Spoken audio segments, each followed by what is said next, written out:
ನೋಡಿ, ದರ್ಶನ್ ಕೊಲೆ ಆರೋಪ ಹೊತ್ತರು ಪವಿತ್ರ ಭೇಟಿ ಅದು ಇದು ಮತ್ತೊಂದು ಮಗದೊಂದು ಸರ್. ಆದರೆ ಈಗ ಎಲ್ಲೋ ಒಂದು ಕಡೆ ಮಾಜಿ ಜಿಮ್ ಟ್ರೈನರ್ ವಿಶ್ವಾಸ್ ಗೌಡ ರಿಪಬ್ಲಿಕ್ ಕನ್ನಡಕ್ಕೆ ಮಾತನಾಡಿದ್ದಾರೆ. ದರ್ಶನನ್ನ ಯಾವತ್ತಿದ್ರೂ ಸುಲ್ತಾನನೇ ಅಂತೆ, ಅವರನ್ನು ಅಭಿಮಾನಿಗಳು ಬಿಟ್ಟು ಕೊಡಲ್ಲ ಅಂತ ಅಂದರು. ಆ ಕುರಿತ ಒಂದು ಸ್ಪೆಷಲ್ ರಿಪೋರ್ಟ್ ಇದೆ, ನೋಡೋಣ.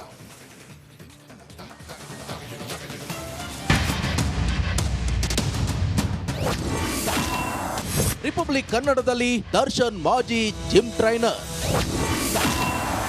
ಸ್ಯಾಂಡಲ್ವುಡ್ಗೆ ಅವರೇ ಸುಲ್ತಾನ ವಿಶ್ವಾಸ್ ಗೌಡ.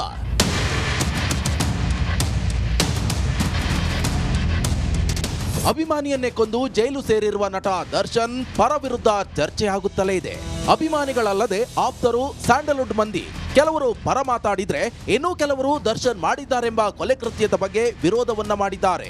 ಈ ಮಧ್ಯೆ ದರ್ಶನ್ ಮಾಜಿ ಜಿಮ್ ಟ್ರೈನರ್ ವಿಶ್ವಾಸ್ ಗೌಡ ರಿಪಬ್ಲಿಕ್ ಕನ್ನಡದ ಜೊತೆ ಎಕ್ಸ್ಕ್ಲೂಸಿವ್ ಆಗಿ ಮಾತನಾಡಿದ್ದು, ದರ್ಶನ್ ಒಳ್ಳೆಯ ವ್ಯಕ್ತಿ ಎಂದಿದ್ದಾರೆ. ದರ್ಶನ್ ಅವರದ್ದು ತುಂಬಾ ಸರಳ ವ್ಯಕ್ತಿತ್ವ. ಇವಾಗೆಲ್ಲ ಏನು ಹೇಳ್ತಾರೆ ಅದೆಲ್ಲ ತುಂಬ ಡೌನ್ ಟು ಅರ್ತ್ ಅನ್ನೋದು ನಾನು ಅವರಿಂದ ಕಲ್ತಿರೋದು. ಅವರು ನೋಡಿ ತುಂಬ ಕಲ್ತಿದ್ದೀನಿ.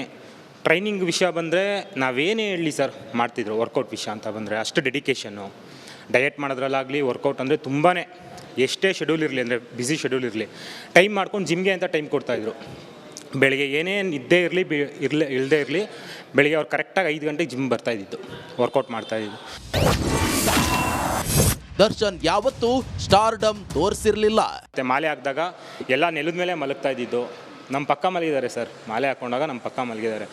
ಅವರು ಸ್ಟಾರಿಸಮ್ಮು ಅಥವಾ ಇನ್ನೊಂದು ದೊಡ್ಡವರು ಅದೆಲ್ಲ ಏನೂ ಇಲ್ಲ ಸರ್, ಈಕ್ವಲ್ ಆಗಿ ನೋಡ್ತಾರೆ. ಈಗ ಅಂದರೆ 10 ವರ್ಷಕ್ಕೆ ಮುಂಚೆ ನಾನು ಅವಾಗ ಚಿಕ್ಕವನು, ಏಜಲ್ಲಿ ಚಿಕ್ಕವನಾದ್ರೂ, ನಾನು ಹೊಸಬ ಆದ್ರೂ ಯಾವತ್ತೂ ಆ ಥರ 1% ಕೂಡ ನನ್ನ ಆ ಥರ ಟ್ರೀಟ್ ಮಾಡಿಲ್ಲ. ಎಲ್ಲರನ್ನೂ ಹೆಂಗೆ ಟ್ರೀಟ್ ಮಾಡ್ತಾಯಿದ್ರು ಈಕ್ವಲ್ ಆಗಿ ಟ್ರೀಟ್ ಮಾಡೋದು. ನನ್ನೂ ಕೂಡ ಹಂಗೆ ಮಾಡ್ತಾಯಿದ್ರು. 100ಗೆ 200% ಕೊಲೆ ಮಾಡಿಲ್ಲ ಸರ್. 100ಗೆ 200% ಅಣ್ಣಂದು ಇದರಲ್ಲಿ ಏನೂ ಇಲ್ಲ ಸರ್. ಇವರೆಲ್ಲ ಯಾರೋ ಹೇಳ್ಬೋದು, ಅಥವಾ ಪೊಲೀಸ್ ಇನ್ವೆಸ್ಟಿಗೇಷನ್ ಆಗಿರ್ಬೋದು, ಕಾನೂನು ರೀತಿಯಲ್ಲಿ ಏನೋ ನಡೀತಾ ಇರ್ಬೋದು. ಆದರೆ ಬೈ ಆರ್ಟ್ ದರ್ಶನ್ ಸರ್ ಅಣ್ಣ ಸರ್ ಅಲ್ಲ, ಅವ್ರು ನನಗೆ ಅಣ್ಣ. ಅವ್ರು ಏನನ್ನೋದು ನನಗೆ ಗೊತ್ತು. ನನಗಲ್ಲ ಸರ್, ನನ್ನ ಎಂಟೈರ್ ಫ್ಯಾಮಿಲಿಗೆ ಮತ್ತು ನನ್ನ ಫ್ರೆಂಡ್ಸ್ಗೆ ಪ್ರತಿಯೊಬ್ಬರಿಗೂ ಅವ್ರು ಏನನ್ನೋದು. ಯಾಕೆಂದ್ರೆ ನನಗೆ ಅಷ್ಟು ಹತ್ರದಿಂದ ನೋಡಿರೋರು, ನನ್ನ ಫ್ರೆಂಡ್ಸ್ನೆಲ್ಲ ಯಾರನ್ನು ಕರ್ಕೊಂಡು ಹೋದಾಗ ಅವ್ರ ಹತ್ರದಿಂದ ನೋಡಿದಾಗ ಹೇಳಿದ್ದಾರೆ, ಈ ಥರ ನಾ ಬಾಸು. ಸರ್, ಶಬರಿಮಲೆಗೆ ಮಾಲೆ ಹಾಕಿದಾಗ ನಮ್ಮ ತಂದೆ ತಾಯಿ ಬಂದಿದ್ದರು. ಈಗ ದೊಡ್ಡವ್ರಿಗೆ ನಮಸ್ಕಾರ ಮಾಡ್ತಾರೆ, ತಂದೆ ತಾಯಿಗೆ. ಅಣ್ಣ ಬಂದು ನಮ್ಮ ತಂದೆ ಕಾಲಿಗೆ ನಮಸ್ಕಾರ. ನಮ್ಮ ತಂದೆ ಅವತ್ತೇ, ನಮ್ಮ ತಂದೆ ದರ್ಶನ್ ಆ ಫೀಲ್ ಗೌರವ ಬಂದ್ಬಿಡ್ತು ನಮ್ಮ ಫಾದರ್ಗೂ. ಅಂದರೆ ಆ ಥರ. ನಮ್ಮ ಅಮ್ಮಂಗಂತೂ ಸರ್ ದರ್ಶನ್ ಅಂದರೆ ಪ್ರಾಣ. ದರ್ಶನ್ ಅಣ್ಣನನ್ನ ಅಭಿಮಾನಿಗಳು ಬಿಟ್ಟು ಕೊಡಲ್ಲ. ಡಬ್ಬಲ್ ಅಲ್ಲ, ತ್ರಿಬಲ್ ಆಗ್ತಾರೆ. ಈಗ ನೆಕ್ಸ್ಟ್ ಬರೋ ಫಿಲಮ್ ರಿಲೀಸ್ ಆಗಲಿ ಸರ್, ಅವಾಗ ಗೊತ್ತಾಗುತ್ತೆ ಸರ್. ನನ್ನ ಕಡೆಯಿಂದ ನನ್ನ ಫ್ರೆಂಡ್ಸು, ಟೀಮು, ಫ್ಯಾನ್ಸು ಎಲ್ಲರೂ ಸಪೋರ್ಟ್ ಇದೆ. ಯಾರೊಬ್ಬರು ಸರ್, ನಾನು ಕೇಳ್ಪಟ್ಟಿಗೆ ನನ್ಗೆ ಗೊತ್ತಿರೋರು ಎಲ್ಲರೂ ಯಾರೂ ನೆಗೆಟಿವ್ ಮಾತಾಡ್ತಾ ಇಲ್ಲ. ನನ್ನ ಭವಿಷ್ಯಕ್ಕೆ ದರ್ಶನ್ ಪಾತ್ರ ದೊಡ್ಡದು. ಕುತ್ಕೊಂಡು ಹಿಂಗೆ ಜಿಮ್ಮಲ್ಲಿ ವರ್ಕೌಟ್ ಮಾಡಿಸ್ತಾ ಇದೆ ಮೈಸೂರಲ್ಲಿ. ವರ್ಕೌಟ್ ಮಾಡಿಸ್ಬೇಕಾರೆ ಅಣ್ಣ ಜಿಮ್ ಅಣ್ಣ ಅಂದ್ಕೊಂಡಿದ್ದೀನಿ. ಅಪ್ಪಿ ಬಾಡಿಗೆ ಎಲ್ಲ ನೋಡ್ಕೊಂಡು ಮಾಡು, ಹಿಂಗೆ ಏನು ಇಲ್ಲ ಅಣ್ಣ, ಫ್ರೆಂಡ್ದು ಬಿಲ್ಡಿಂಗು, ಸೊ ಬಾಡಿಗೆ ಎಲ್ಲ ಮಾತಾಡಿದ್ದೀವಿ, ತುಂಬ ಕ್ಲೋಸ್ ಇದ್ದಾರೆ. ಸರಿ ಚಿನ್ನ ಮಾಡು ಅಂದರು. ಸರ್ ಇವತ್ತು ಹೋಗಿ ಹೇಳಿದ್ದು ಸರ್, ಅಣ್ಣ ನಾಳೆ ಜಿಮ್ಮು ಓಪನಿಂಗು, ಈ ಕಲರ್ ಜಿಮ್ ಕಲರ್ ಎಲ್ಲ ಅವರೇ ಸೆಲೆಕ್ಟ್ ಮಾಡಿದ್ದು ನನಗೆ. ಅವರೇ ಹೇಳಿದ್ದು, ಈ ಕಲರ್ ಇರಲಿಲ್ಲ ಸರ್, ಬೇರೆ ಕಲರ್ ಇತ್ತು, ಈ ಕಲರ್ ಬೇಡ ಅಪ್ಪಿ, ಈ ಕಲರ್ ಮಾಡಿಸು ಅಂತ ಅವ್ರು ಹೇಳಿದ್ರು ಅಂತ ಚೇಂಜ್ ಮಾಡಿಸ್ದೆ, ಇಮಿಡಿಯೇಟ್ ಚೇಂಜ್ ಮಾಡಿಸ್ದೆ. ಜಿಮ್ ಓಪನಿಂಗ್ ನಾಳೆ ಜಿಮ್ ಓಪನಿಂಗ್ ಇಟ್ಕೊಂಡು ಇವತ್ತು ಹೋಗಿ ಹೇಳಿದ್ದು ಸರ್. ಜಿಮ್ ನಮ್ಮ ಓಪನಿಂಗ್ಗೆ ಅವರೇ ಬಂದಿದ್ದು. ನಾನು ಅದನ್ನು ಎಲ್ಲೂ ಇದು ಮಾಡೋಕ್ಕೆ ಹೋಗಲಿಲ್ಲ. ನಾನು ಪ್ರೀತಿಯಿಂದ ಕರೆದೆ, ಅಣ್ಣ ಅದೇ ಪ್ರೀತಿಯಿಂದ ನನ್ನ ಮಾತಿಗೆ ಇದು ಮಾಡಿ ಪ್ರೀತಿಯಿಂದ ಬಂದರು. ನನಗೆ ಅದು ಲೈಫ್ ಲಾಂಗ್ ಅದೇ ನನಗೆ ಖುಷಿ ಇರೋದು. ಯಾವತ್ತು ದರ್ಶನ್ ಅಣ್ಣ ಸ್ಯಾಂಡಲ್ವುಡ್ ಸುಲ್ತಾನ. ಬಾಸ್ ಫ್ಯಾನ್ಸ್ ಯಾರ್ಯಾರು ಇದ್ದಾರೆ ಅವ್ರಿಗೆಲ್ಲ ರಾಜನೇ. ನಾವೆಲ್ಲ ರಾಜನ ಥರ ಅಲ್ಲ ಸರ್, ರಾಜನೇ. ನಮಗೆಲ್ಲ ಅವರೇ ರಾಜ. ನಾವು ಅವ್ರು ಬರೋದನ್ನೇ ಕಾಯ್ತಾ ಇದ್ದೀವಿ. ಆದಷ್ಟು ಬೇಗ ಬಂದೇ ಬರ್ತಾರೆ ಸರ್. ಅದು ಯಾವುದೇ ರೀತಿ ಆಪಾದನೆ ಅಥವಾ ಆರೋಪ ಏನೇನಿದೆ ಅದನ್ನೆಲ್ಲ ಕ್ಲಿಯರ್ ಮಾಡ್ಕೊಂಡೇ ಬರೋದು. ಮತ್ತೆ ಬರ್ತಾರೆ, ಡೆವಿಲ್ ರಿಲೀಸ್ ಆಗುತ್ತೆ, ಸೂಪರ್ ಹಿಟ್ ಆಗುತ್ತೆ. ಅಣ್ಣ ಅದೇ ಫಾರ್ಮಲ್ಲಿ ಇರ್ತಾರೆ, ಅದೇ ಥರ ಇರ್ತಾರೆ ಸರ್. ಹೇಳಿದ್ರಲ್ಲ, ಇದು ವಿಶ್ವಾಸ್ ಗೌಡ ಅವರ ಮಾತು. ವಿಡಿಯೋ ಜರ್ನಲಿಸ್ಟ್ ಲೋಹಿತ್ ಜೊತೆ Nagaraj V Epsandra, republic TV Kannada, Bengaluru. ಇವರು ವಿಶ್ವಾಸ್ ಗೌಡ್ರು ಪಾಪ ಅವ್ರು ಹೇಳಿದರು, ಅವರು ಒಂದು ಅಭಿಮಾನಿಯಾಗಿ ಹೇಳಿದರು. ಬಟ್ ನಾನು ಕೇಳ್ತಿರೋದು, ಈ ರೇಣುಕಾಸ್ವಾಮಿ ಜೊತೆ ಮತ್ತೆ ಯಾಕೆ ದರ್ಶನ್ ಕುಂಟಾಬಿಲ್ಲೆ ಆಡಿದ್ದು ಅಂತ ಶೆಡ್ಡಲ್ಲಿ. ಹೌದು, ಅವರನ್ನು ಬಿಟ್ಟು ಕಳಿಸ್ಬೋದಿತ್ತಲ್ಲ.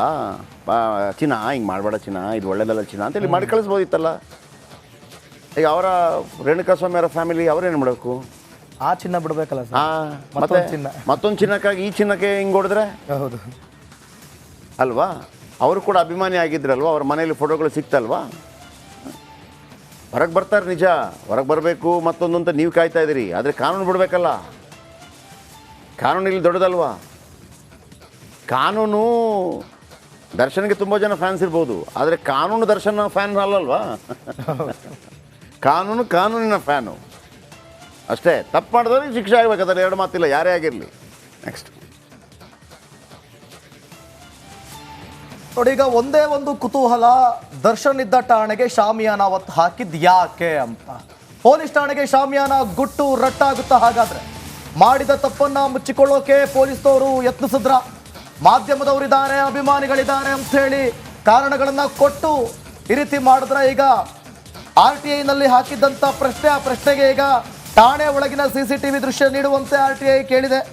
ಆದರೆ ಸರಿಯಾಗಿ ಮಾಹಿತಿ ನೀಡದೆ ಪೊಲೀಸ್ನವರು ನುಣುಚಿಕೊಳ್ತಿದ್ದಾರೆ. ಠಾಣೆಯಲ್ಲಿರೋದು ಬರೀ 4 ಕಡೆ CC ಕ್ಯಾಮರಾಗಳು. ಸೊ ಹಾಗಾಗಿ ಒಂದಷ್ಟು ಮಾಹಿತಿಯನ್ನು ನೀಡದೆ ಪೊಲೀಸ್ನವರು ನುಣುಚಿಕೊಳ್ತಿದ್ದಾರಂತೆ.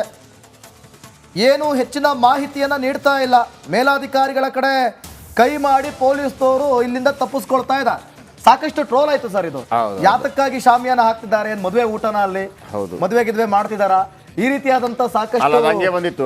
ಆ ಹುಡುಗಿಗೆ ಬೇಕಾಗಿ ಗಲಾಟೆ ಮಾಡಿದ್ದು, ಅವರಿಬ್ರು ಮದುವೆ ಆಗಿರಲಿಲ್ಲ. ಇವರೇನೋ ಪೊಲೀಸರು ಕರೆದ್ಬಿಟ್ಟು ಮದುವೆ ಮಾಡಿಸ್ತಾರೇನೋ, ಬಿರಿಯಾನಿ ಹಂಚ್ತಾರೇನೋ, ಎಲ್ಲ ಬಾಡೂಟ ಎಲ್ಲ ರೆಡಿ ಆಗಿರ್ತದೆ. ಕ್ಯಾ ಸ್ಮೆಲ್ಲಾರೇ ಬೈ ಅಂತಂದ್ಬಿಟ್ಟೆಲ್ಲ ರೆಡಿ ಆಗ್ತದೆ. ಮಟನ್ ಬಿರಿಯಾನಿ ಬರುತ್ತೆ, ಚಿಕನ್ ಬಿರಿಯಾನಿ ಬರುತ್ತೆ. ಇದಕ್ಕೊಂದು ಅರ್ಥ ಇದೆಯಾ? ಇದೀಗ ನಿಯೋಗ, ವಕೀಲರ ನಿಯೋಗ RTI ಮುಖಾಂತರ ಅರ್ಜಿ ಹಾಕಿದ್ದು. ಏನು ಮಾಡಿದ್ರಿ? ಯಾಕೆ? ಏನು ಇದಕ್ಕಿಂತ ದೊಡ್ಡ ಎಂಥದ್ದ ಖತರ್ನಾಕ್ಗಳನ್ನು ಕರ್ಕೊಂಬಂದಿಲ್ವಾ? ಆಗ ಪೊಲೀಸರ ಮೇಲೆ ಅನುಮಾನಗಳು ಬಂದೇ ಬರುತ್ತೆ. ಹಾಗಾಗಿ ಮೀಡಿಯಾ ಕೂಡ ಏನು ಸುಮ್ಮನೆ ಬಿಡಲಿಲ್ಲ. ಮೀಡಿಯಾ ಏನು ಕೇರ್ ಮಾಡ್ತಾ ಯಾರನ್ನಾದರೂ? ಯಾರನ್ನೂ ಕೇರ್ ಮಾಡಲಿಲ್ಲ. ಕಾನೂನೇ ಗೆಲ್ಲಬೇಕು ರೀ, ಕಾನೂನೇ ಗೆಲ್ಲಬೇಕು. ನಾವು ಹೇಳ್ತಾ ಇರಲಿಲ್ವಾ, ವೀರಪ್ಪನ್ ಏನು ಕಡಿಮೆನಾ? ವೀರಪ್ಪನ ಊರಿಗೆ ನಾನು ಹೋಗಿದ್ದೀನಿ. ವೀರಪ್ಪನ್ಗೆ ದೇವಸ್ಥಾನ ಇದೆ ಅಲ್ಲಿ. ಹೌದು, ದೇವರು ಅಂತಾರಂತೆ ಸರ್. ಸಹಾಯ ಮಾಡಿದಾರೆ. ಈಗ ನಿಮ್ಗೇನು ಗೊತ್ತಾ, ಆನೆ ಹೊಡೆದ, ಶ್ರೀಗಂಧದ ಮರಗಳನ್ನು ಇದು ಮಾಡ್ದ, ಅವನಿಗೊಂದು 2 ಕೋಟಿ ದುಡ್ಡು ಸಿಕ್ತು. ಅವ ಹಂಚ್ತಾ ಇದ್ದ ಒಂದು 50 ಲಕ್ಷನ. ಹೌದು, ಶಾಲೆಗೆ ಹಾಕೋದಕ್ಕೆ, ಮತ್ತೊಂದು ಸ್ಕೂಲಿಗೆ, ಮತ್ತೊಂದು ಅಲ್ಲೊಂದು ದೇವಸ್ಥಾನ ಇದೆ. ಈ ದೇವಸ್ಥಾನಕ್ಕೆ ವೀರಪ್ಪನ ಬಂದು ಪೂಜೆ ಮಾಡ್ತಾ ಇದ್ದ. ಈ ದೇವಸ್ಥಾನಕ್ಕೆ ಜೀರ್ಣೋದ್ಧಾರಕ ಕೊಟ್ಟ. ಅಲ್ಲಿ ಕೊಡುಗೆ ಇದಾನಿಂದ ಹಾಕೋಕ್ಕಾಗತ್ತಾ? ಹೌದು. ಆಮೇಲೆ ಇನ್ನೊಂದು, ನಾನು ಅದೇ ಅನೇಕ ಸಲ ಹೇಳಿದ್ದೀನಿ, ವೀರಪ್ಪನಿದ್ದಾಗ ವೀರಪ್ಪ ಕದೀತಿದ್ದ, ಅದು ಬೇರೆ ವಿಚಾರ. ಆಮೇಲೆ ಅವ ಆನೆಗೆ ಹೋದ, ಶ್ರೀಗಂಧಕ್ಕಿದ್ದೇಚಾಗ ಆನೆಗೆ ಹೋದ, ದುಡ್ಡು ಜಾಸ್ತಿ ಬರುತ್ತೆ ಅಂತ ಬೇರೆ ಎಲ್ಲ ಸಪ್ಲೈ ಮಾಡೋಕ್ಕೆ ಶುರು ಮಾಡಿದ. ಆದರೆ ಅವನ ಕಾಲಾವಧಿಯಲ್ಲಿ 5% ಕಾಡು ನಾಶ ಆಗ್ತಾ ಇತ್ತು. ಹೌದು, ಸಿಂಪಲ್ ನಾನು ಹೇಳ್ತಿರೋದು. 5% ಕಾಡು ನಾಶ ಆಗ್ತಾ ಇತ್ತು. ಅವನು ಸತ್ತ ನಂತರ ಈಗ 30ರಿಂದ 40% ಕಾಡು ನಾಶ ಆಗ್ತಾ ಇದೆ. ಉಳಿದವರೆಲ್ಲ ಕಡಿತಾ ಇದ್ದಾರೆ. ಹಾಗಾದರೆ ವೀರಪ್ಪನಿದ್ದಾಗ ಕಾಡು ನಾಶ ಆಗ್ತಾ ಇರಲಿಲ್ಲ ಅಂತ ಹೇಳಿ ವನ ಮಹೋತ್ಸವಕ್ಕೆ ಅವನನ್ನು ರಾಯಭಾರಿ ಮಾಡೋಕ್ಕಾಗತ್ತಾ? ಹೌದು, ಕರೆಕ್ಟ್. ಆಗಲ್ಲ.